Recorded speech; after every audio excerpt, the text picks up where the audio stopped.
Olá, minha gente. Então, nós vamos agora continuar nossa aula sobre sexo e evolução. Nós vamos agora continuar nossa aula sobre sexo e evolução. Vamos começar falando sobre função sexual. Então, tem dois tipos de função sexual feminina e masculina, né? Ou seja, as espécies podem ser dioicas ou podem ser monóicas. O que são espécies dioicas? Dioicas, a etimologia do nome é di-dois, oikos, casa, quer dizer, tem duas casas para as duas funções, para os dois sexos. Ou seja, existem indivíduos masculinos, indivíduos com função sexual feminina. Né? E existem indivíduos que são de espécies que são monóicas, uma oica, casa. Então tem uma casa para as duas funções sexuais. Nesse caso, a gente está tratando de espécies que têm as duas funções sexuais. São as vulgas espécies chamadas hermafroditas. Né? Lembrando que mesmo essas espécies que são hermafroditas, a maior parte delas elas evitam o endocruzamento. Né? Acontece muito das partes das funções sexuais maturarem em momentos diferentes para evitar, né, a autofecundação. Então aqui um exemplo, a mesma espécie, mesma espécie, né, existem indivíduos, né, femininos e indivíduos com função sexual masculina. Né? Aqui o gineceu, né, se não me engano, e androceu. Os estames. Né? Ok? E aqui é um mesmo indivíduo onde existem as duas funções sexuais. Né? O estigma, a função sexual feminina, e as anteras com os zoantos, né? As anteras representando a função sexual, os órgãos masculinos. Okay? Isso tudo no mesmo indivíduo, né? Dentro da mesma flor, no caso. Né? Bom, como eu falei, existem situações onde a função sexual pode não maturar no mesmo momento. Né? E ainda existem espécies onde a função sexual pode mudar ao longo do tempo. A gente chama isso de hermafroditismo serial. Né? Então, isso está ligado aos custos e benefícios de cada função sexual. Você pode ter funções sexuais que fazem com que aquele indivíduo deixe mais genes em determinado momento. Né? Uma linguagem mais simples. Tem hora que é vantajoso você exercer a função sexual masculina e tem hora que é vantajoso você ser uma fêmea. Okay? Então, por exemplo, de acordo com esses custos e benefícios, essas espécies hermafroditas podem sofrer um hermafroditismo serial ao longo de sua vida, podem mudar de sexo ao longo da vida. Então, um exemplo bem conhecido de um caramujo, um gastrópode chamado crepidula. Né? Então, imaginem como será a vida de um caramujo, como será a reprodução de um caramujo. Será que os caramujos têm que disputar entre os machos o acesso às fêmeas? Será? De jeito nenhum. Na verdade, um caramujo macho não precisa fazer muita coisa, né, para conquistar uma fêmea. E ele não precisa ser muito grande também para produzir espermatozoide. Basta ter um testículo, você consegue produzir espermatozoide. Um testículo minúsculo consegue produzir uma quantidade muito grande de espermatozoide. Então, não existe uma vantagem do macho ser grandão. Né? Geralmente, espécies que existe uma disputa entre machos para acesso às fêmeas, os machos maiores tendem a ter mais chance nessa disputa, mas se não existe essa disputa, então não existe nenhum tipo de incremento no sucesso reprodutivo em ser um macho grandão. Então, essa espécie, hermafrodita, os indivíduos quando são jovens, quando são menores, jovens, mas já adultos, né? Quando eles são menores, né? Eles têm mais chance de deixar genes exercendo a função sexual masculina, eles sendo machos. Né? A partir de certa idade, de certo momento da vida, eles vão ficando maiores, né? Eles aumentam o sucesso reprodutivo deles, revertendo a função sexual para a função sexual feminina, ou seja, as fêmeas, sendo maiores, elas têm maior capacidade de produzir mais ovos.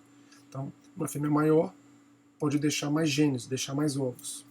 Ou seja, então a partir de certa idade, ou a partir de certo tamanho, né, ela aumenta o sucesso reprodutivo dela, ela sendo uma fêmea. Então, nesse momento ocorre a reversão do sexo, a mudança do sexo. Ok? Vejam que eu estou falando de tamanho, né, e idade. Várias vezes eu estou usando esses dois termos. Né? Na verdade, a gente tem sérias dificuldades de identificar a idade de um bicho, de uma planta. É muito complicado isso. Mas, de maneira geral, a maior parte das espécies tem um crescimento indeterminado. Eles crescem ao longo de toda a vida. Eles fazendo isso, ou seja, as espécies sendo assim, um bom indicativo de idade que a gente tem, que é fácil de medir muitas vezes, é o tamanho do corpo. De maneira geral, indivíduos maiores tendem a ser mais velhos. Obviamente, você pode ter uma certa relatividade, porque você pode ter indivíduos que comeram mais, comeram menos, tiveram mais acesso à comida, e a velocidade ou o tanto que eles cresceram pode variar. Mas identificar idade é uma tarefa muito complicada, né? Muitas vezes é impossível. Então, acaba sendo o melhor indicativo que a gente tem de idade, o tamanho do corpo. Por isso que eu falei idade e tamanho, ok? Então tá aqui o caramujo, que eu me referi, crepidula.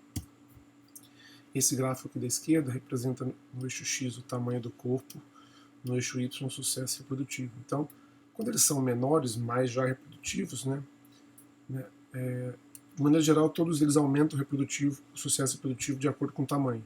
Né? Os indivíduos menores vão ter sucesso reprodutivo menor que indivíduos maiores. E a partir de certa idade, de certo tamanho do corpo, né, o sucesso é maior ainda, ele se transformando em uma fêmea. Né? E um tamanho do corpo menor que esse, né, o sucesso reprodutivo é maior ele sendo um macho, porque ele não precisa de tanta energia para produzir espermatozoide. Ok? Então, essa é uma situação onde os indivíduos mais novos eles são machos e a partir de certa idade se tornam fêmeas. O nome disso é protandria. É basicamente um desenvolvimento precoce dos órgãos reprodutores masculinos. Né? Então, existe também a situação oposta, né? A situação oposta, onde os indivíduos mais novos tendem a ser fêmeas, indivíduos mais velhos tendem a ser machos, né? Os exemplos, talvez entre os exemplos mais conhecidos, são de algumas espécies de peixes que vivem em recifes de corais, né? Esses peixes eles são bastante territoriais, né? Eles disputam o território e eles disputam, né? Os machos disputam o acesso às fêmeas. Então, se existe uma disputa para ter acesso à fêmea, o macho que é pequenininho ele vai ter menos chance nessa disputa para ter acesso às fêmeas. Então,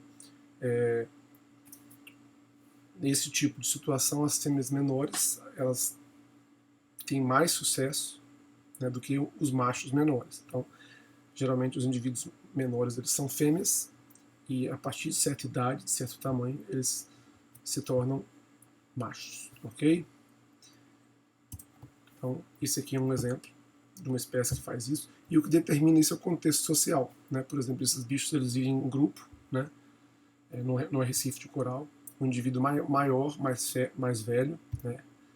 Ele é um macho, ele comanda o harém, tem diversas fêmeas. Né? Então, se por exemplo ele sair da população, se ele morrer, se ele for predado, a maior daquelas fêmeas que está ali naquele grupo, ela vai se diferenciar, vai se transformar em um macho. Okay? Um outro exemplo de uma espécie que tem essa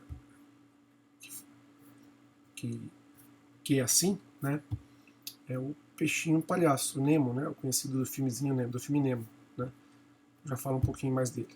Esse gráfico aqui mostra no eixo X o tamanho do corpo, no eixo Y o sucesso reprodutivo. É o mesmo gráfico do exemplo anterior, só que esse da direita. Né. Então os indivíduos, o sucesso reprodutivo tende a aumentar de acordo com que o aumento do corpo, o corpo aumenta, né, mas a partir de certa idade, né, o incremento é muito maior, os indivíduos se transformando em machos. Então é isso que acontece. Os indivíduos menores são fêmeas e os maiores são machos. Então, o Nemo, né, o peixinho Nemo, ele é uma espécie que também é protogênica. O nome disso é protogenia. Né? O Nemo, ele também é uma espécie protogênica. E tem uma coisa interessante em relação ao filme do Nemo, né?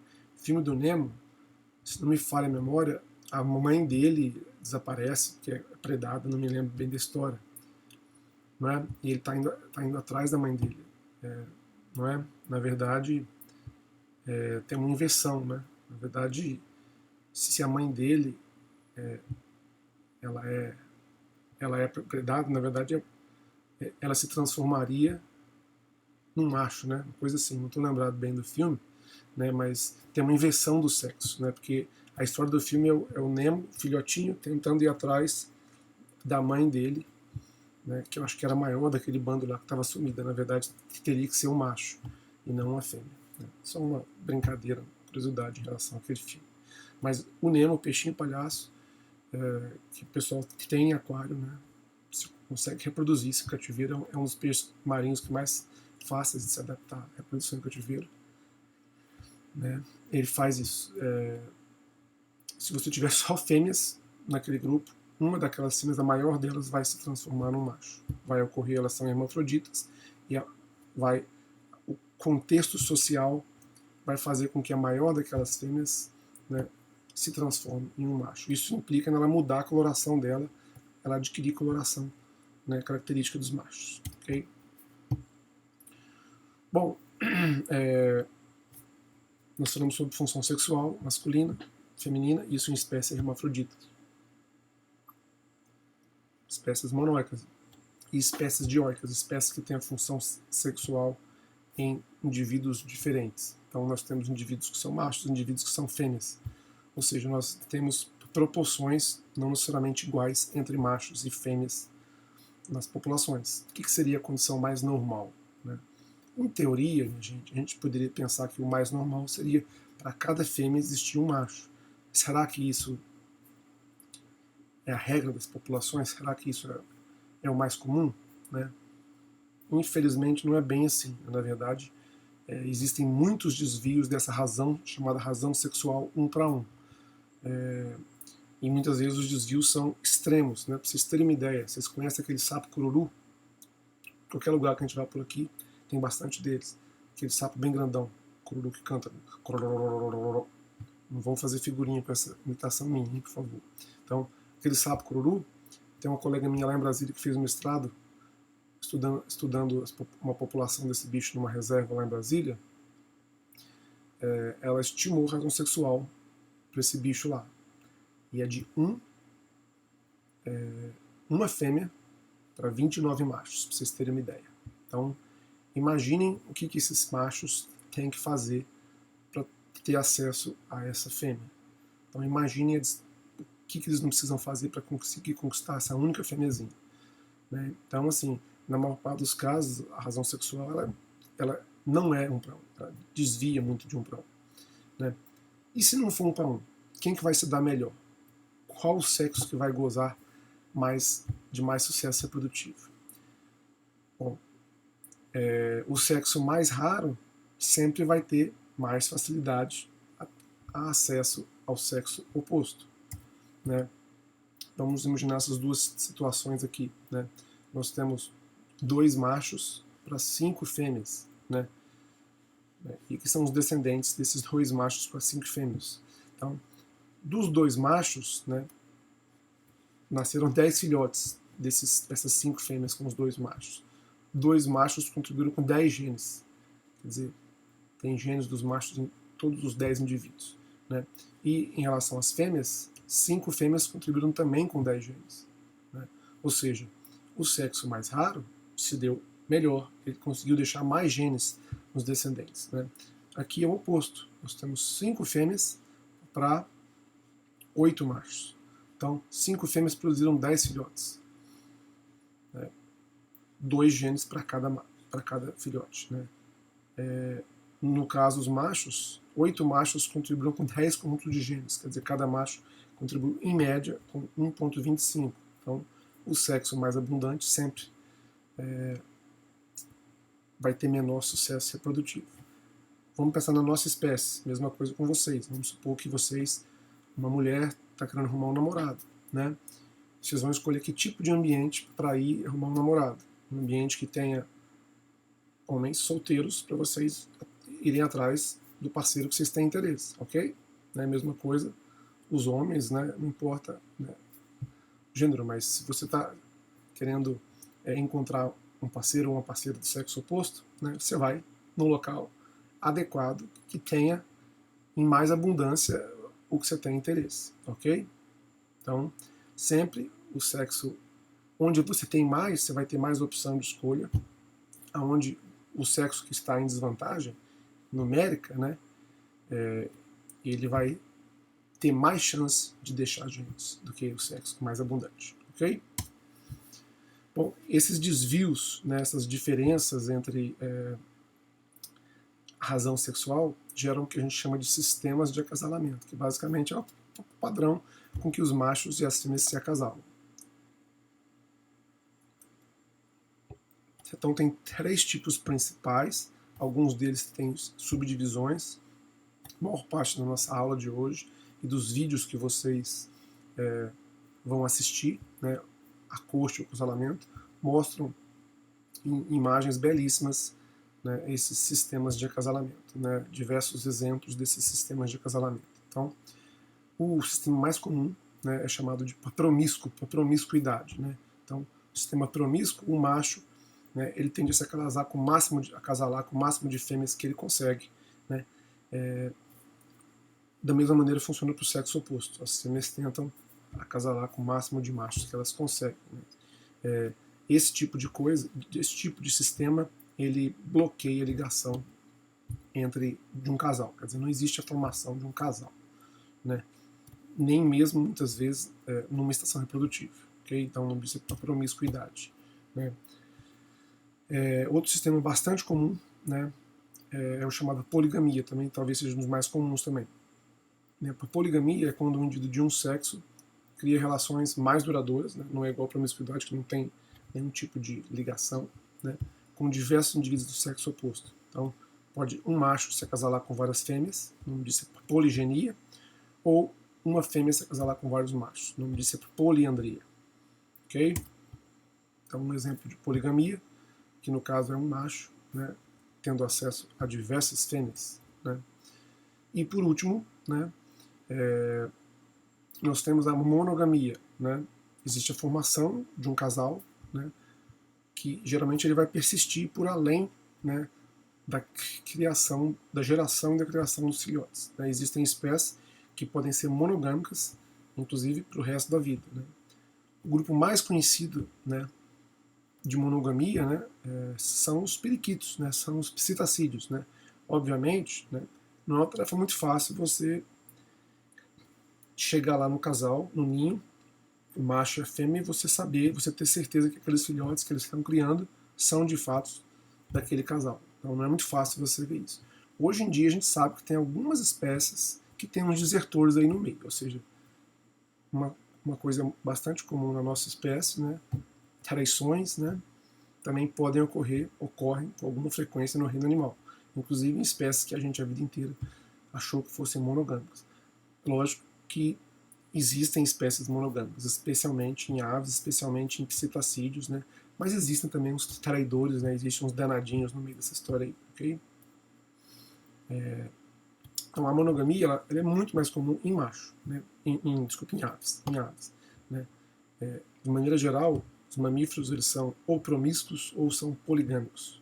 Né? Por que será isso, gente? Né? Pela simples questão que mamífero, quem faz cuidado parental, quase a totalidade das espécies, são as fêmeas. Os mamíferos têm uma característica de ter glândula mamária, né? E quem tem glândula mamária desenvolvida com capacidade de alimentar o filhote é a fêmea. Então, cuidado parental em mamífero é com a fêmea, de maneira geral. Na nossa espécie seria uma exceção, né, que é até difícil saber se é uma exceção natural ou uma exceção imposta por dogmas da sociedade. Né? Difícil responder essa pergunta. Mas a gente é uma exceção, né, de maneira geral. A maior parte dos mamíferos, as espécies são poligâmicas. Okay? Poligínicas, na verdade. Né? Um macho com várias fêmeas. Mas a monogamia ela tende a ser muito mais comum em aves, onde o cuidado da prole ele é dividido entre o casal, né, de maneira geral. Mas existem espécies que o macho cuida, existem espécies que a fêmea também cuida, mas muitas espécies o cuidado da prole é dividido entre os dois.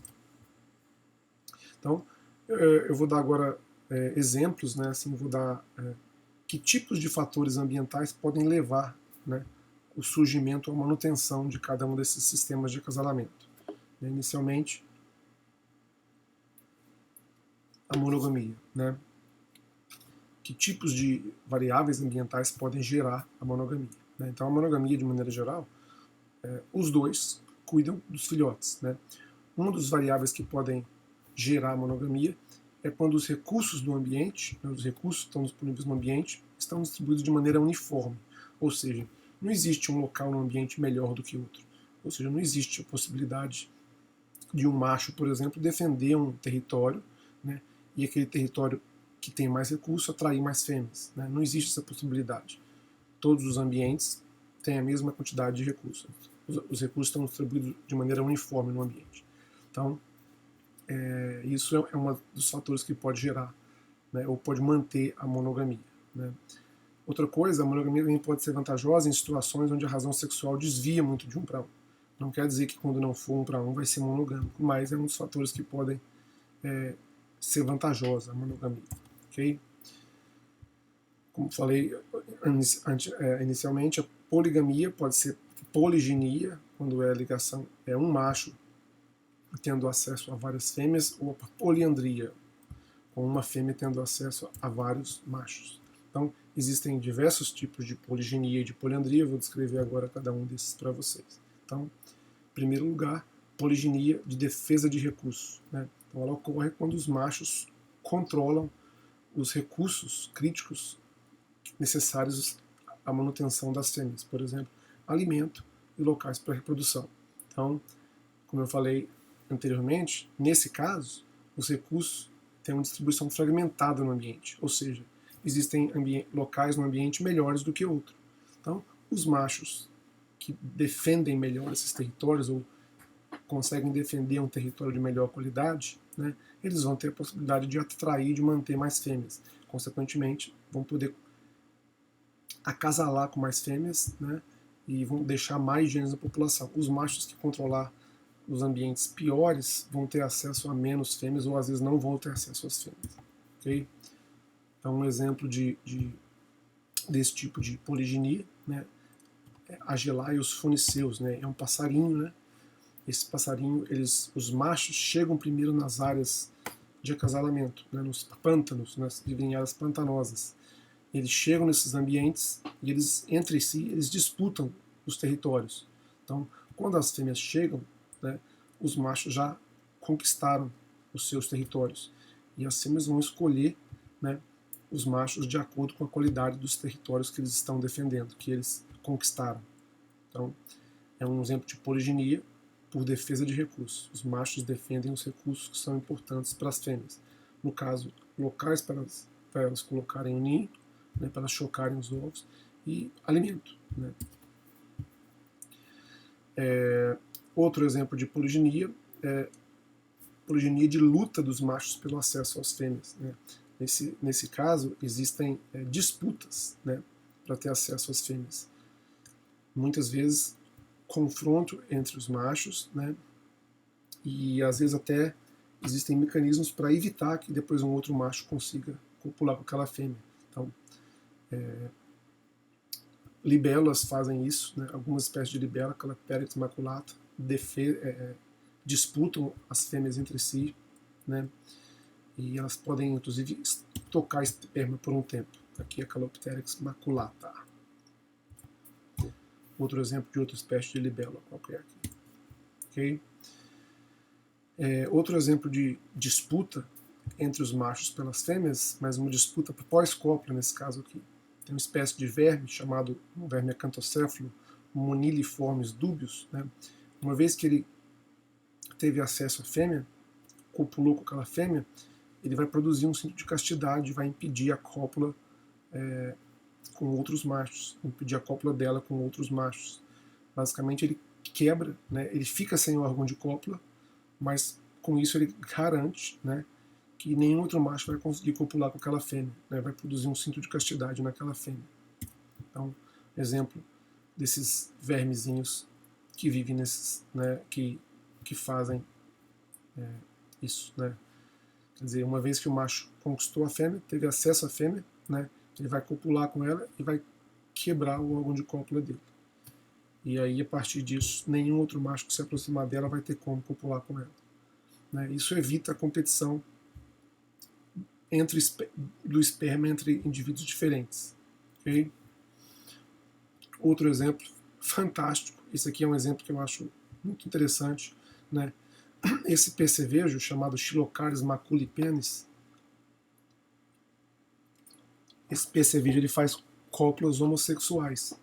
Então, basicamente, um macho, um estuprador, ele vai e violenta um outro macho, a vítima. Né? Então, o macho estuprador vai lá, chega no outro machinho, com o órgão de cópula dele, ele faz um orifício no abdômen da vítima, ele ejacula lá dentro, né, da vítima.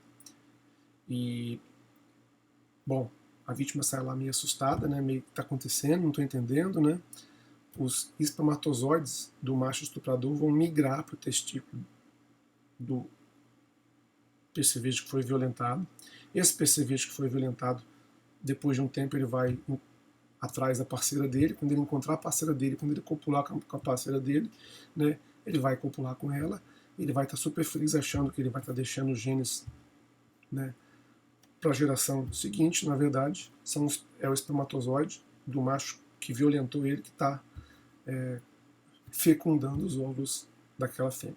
Okay? E o macho que violentou a vítima, ele continua, obviamente, também que tem a chance de encontrar a fêmeazinha lá e copular com ela. Okay? Bom, então, outro exemplo de, né, de poligamia onde ocorre a seleção dos machos pelas fêmeas. Nesse caso, as fêmeas, né, vão escolher os machos. Né? Então, ela é baseada em recursos materiais que os machos podem oferecer. Por exemplo, aquele que eu dei agora mesmo, daquela ave que escolhe as fêmeas, a fêmea escolhe o macho de acordo com o território que eles defenderam. Mas existem espécies onde os machos oferecem alimento para essas fêmeas. Né? Então, por exemplo, esse mecópterazinho, esse insetozinho, né, o macho pega um alimento, consegue pegar uma aranha, por exemplo, pegar uma mosca, né, e ele chega perto da fêmea exibindo aquele alimento, aquela mosca. Ele exibe aquilo como um troféu. E aí, tá afim? Você quer? Né? E a fêmea fica louca para comer, a fêmea vai lá junto com ele para usar aquele alimento, para se alimentar daquilo. Enquanto ela está se alimentando, ele faz a cópula ocorre, né? Isso dura algum tempo. Né? A hora que ele acabou com a cópula, né, o macho tira dela o alimento, ele toma aquilo dela, porque ele pode usar aquilo para copular com mais alguma fêmea ainda. Né? Então, vocês vão ver um vídeo bem interessante com esse bichinho no filme que eu falei, né? O filme que eu coloquei na internet. Okay? Bom, às vezes os machos podem não defender, as fêmeas podem não escolher os machos por recursos que eles oferecem, mas muitas vezes os machos precisam conquistar as fêmeas de outra maneira, né? Que não seja oferecendo recursos materiais ou espaciais. Né? Por exemplo, os machos podem fazer exibições, né?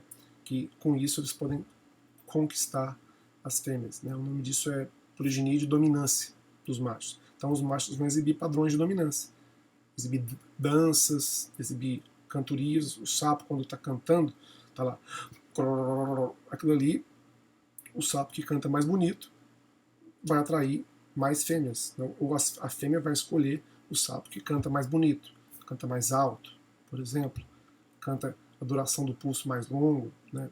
Dá para medir isso, né? Eu fiz um artiguinho isso quando estava no começo do mestrado, numa disciplina de campo chamada de ecologia de campo, lá em Brasília. E no final da disciplina todo mundo tinha que fazer um projeto chamado um projeto individual. Tinha acho que uma semana para coletar os dados para esse projeto. não tem muito tempo, é pouco tempo, uma semana, mas aí eu coletei alguns dados, consegui até publicar numa revistinha. A revistinha não é muito boa, não, mas o tipo de trabalho era o que dava para fazer, né? Mas basicamente eu fiquei uma semana de noite na lagoa, né?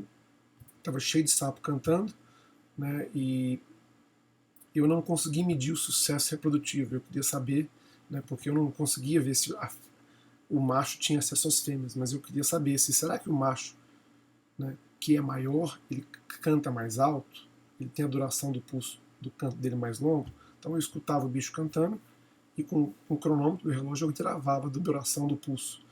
Esse gravava quanto tempo demorou isso, gravava isso diversas vezes, ficava olhando o bichinho gravando. Depois que eu gravei um número razoável, eu ia lá, pegava ele na mão e pesava ele. Pegava a temperatura da água também, porque pode ter uma relação com a temperatura. Pode estar muito frio, o bicho canta menos, por exemplo. Né? Eu queria, então levei isso também em conta. Então, isso dá para se fazer experimentos com isso, super legais, né? Dá inclusive para fazer simulações muito loucas, né? De você pegar o macho pequenininho, tem muito trabalho com isso também. O macho pequeno, porque o macho grande ele canta alto. Se o macho pequeno cantar perto dele, o macho grande pode bater nele. Só que você pega um machinho pequenininho, injeta hormônio nele, hormônio masculino, o bicho ele acha que ele é a última pedra, a última bolacha do pacote, né? E ele começa a cantar, né, como se ele fosse o mega machão e perde o medo, né? Então dá para fazer, tem vários estudos mostrando também essas coisas, né? O que determina isso também, né? São coisas hormonais, tem várias coisas por trás, assim, bem interessantes, ok? Então, esse tipo de dominância, né? Os machos vão disputar as fêmeas estabelecendo padrões de dominância, demonstrando suas qualidades, né? Então, ou cantando, ou fazendo danças, fazendo exibições, né? Com as penas, né? Esse tipo de coisa. Então, exemplo de diversas espécies que fazem isso. Tem codornas, esse aqui eu tenho gara dançarino, né? Vocês vão ver vídeos com isso, eu não sei se vai funcionar aqui. Não funciona. Ah, funciona. Então esse vídeo aqui mostra que os machos eles trabalham em conjunto. Aqui a fêmea aqui, ó. Né? Então são diversos machos exibindo essa dança, esse padrão para conquistar aquela fêmea. Então os machos ficam dançando, ficam se exibindo e no final da brincadeira ela vai escolher o macho que ela gostou mais. Né? Às vezes, nem todos os machos são adultos que estão na idade já de reproduzir. Às vezes tem alguns machos jovens juntos. Né? Eles ajudam, eles participam dessa exibição, já sabendo que eles não vão ter chance. Só que eles são como se fossem aprendizes para que em algum momento, né, não muito tempo depois, eles tenham a condição de ser o macho, de ser escolhido. Ok? Então, mais ou menos isso.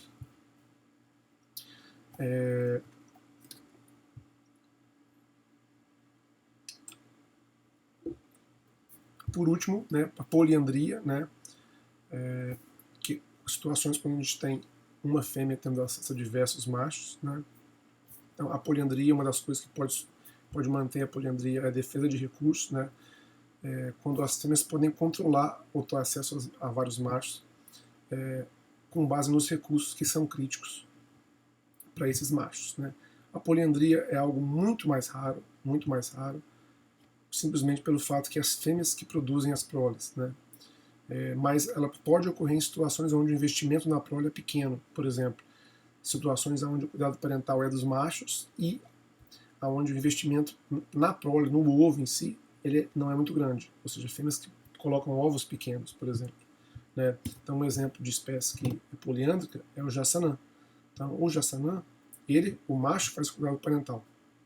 E a fêmea, uma vez que ela colocou os ovinhos, né, ela sai, deixa o macho cuidando e vai atrás de outro machinho para tentar deixar mais genes. Muitas vezes ela encontra um macho chocando os ovos. Só que o macho, quando está chocando os ovos, ele não vai dar bola para ela. Então o que ela faz? Ela vai lá e ela mata. Né? Ela preda os ovos daquele macho, porque uma vez que ele não tiver mais os ovos para chocar, ele se torna receptivo a ela. Né? E aí eles copulam. Okay? Então, essas poligenias por exibição, né, de leque, que a gente chama, geram esses ornamentos elaborados, geram essas diferenças, né, muitas vezes gritantes, entre os sexos. Né? Geralmente os machos, né, como são os machos que têm que exibir esses padrões para conquistar as fêmeas, então, quando isso existe, sempre os machos que vão ter essa característica. Né? E, por essa razão, as fêmeas tendem a escolher os machos que mais atraem, os machos que têm características que para elas lhe conferem alguma vantagem, né? Que é relativa, né? Mas é alguma vantagem que elas percebem nisso. Então, isso promove uma escolha diferenciada. Então, cada vez mais a fêmea vai escolher o macho que é mais colorido, o macho que tem a pena mais brilhante, por exemplo, né? O macho que defendeu o melhor, né, tipo de alimento. Então, né, e no caso dessas escolhas, quando elas escolhem uma característica sexual secundária dos machos, né, de coloração, de formato de corpo, isso gera esse dimorfismo sexual, quer dizer, essa diferença entre os sexos. Okay? Então, a escolha diferencial de um sexo por características do sexo oposto gera diferenças entre os sexos. Okay? Então, um exemplo aqui desse tipo de escolha, né, essa espécie aqui chamada de viuvinha, viúva de cauda longa, né, esse bicho tem uma cauda gigantesca. Né? Só que o tamanho da cauda pode variar dentro da população. E aí, para que essa cauda comprida? Por que essa cauda varia? Será que algum tipo de cauda pode ter alguma vantagem em relação a outro? Né, a pessoa foi fazer um estudo e fez o teste.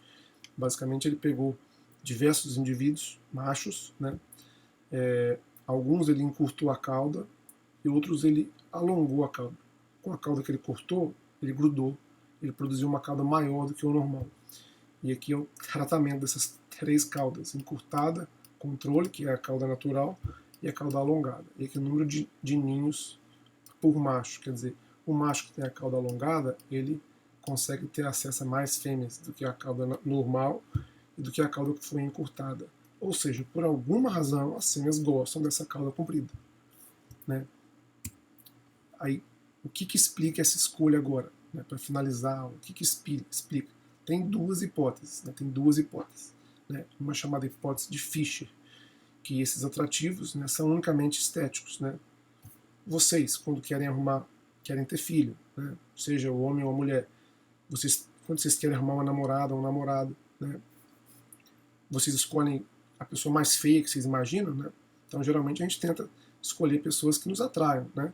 Seja fisicamente, seja intelectualmente, diversas coisas podem atrair, né, na nossa espécie, atrair, né, um parceiro ou uma parceira. Então, os bichos, essa é a hipótese de Fischer, né? Os atrativos, os benefícios são unicamente estéticos, sabendo que se você escolher, né, um indivíduo atrativo, vocês vão produzir filhotes geneticamente atrativos também. Né?